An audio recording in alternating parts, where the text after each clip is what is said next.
It comes to online hate in our country right now. Can you set the stage for us? What's the landscape, Amira?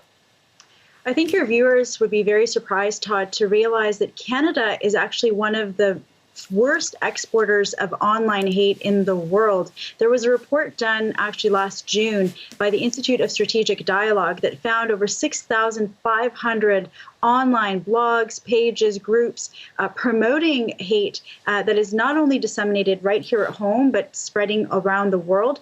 And really what we're seeing is that not only are people disseminating this type of hatred on social media platforms that we're all familiar with, Facebook or Twitter, but that they're also going into sort of the deep internet, into places like 4chan that sometimes people may have heard of, where they are spreading all sorts of Islamophobic, misogynistic, homophobic, anti-Semitism. I mean, the gamut, runs the full spectrum of hate. And it's really become even worse during this pandemic, where you have this toxic twist of ideas around conspiracy theories about what COVID is all about, as well as these very dangerous narratives about minority communities.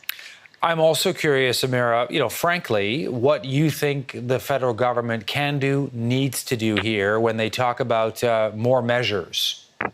The federal government has received an absolute earful. They probably have, stacks of recommendations from civil society, people who have been advocating for stricter measures to be brought onto online hate. There have been, committee meetings about this. People have been talking to their elected representatives, calling for stricter regulation to hold social media platforms accountable. And a vast majority of Canadians support this. Over 80% have said, yes, online hate is a problem in this country. We expect the government to take action. Now, the reality is we've been promised that action. We've been told that there will be legislation tabled very soon, but very soon has been given to us since, January. And it's been several months now. And there is a lot of concern, especially in light of what's happened in London. We don't know if the perpetrator, was definitely exposed to online hate, but we will assume that this climate that we are now living in has certainly created very dangerous attitudes out there.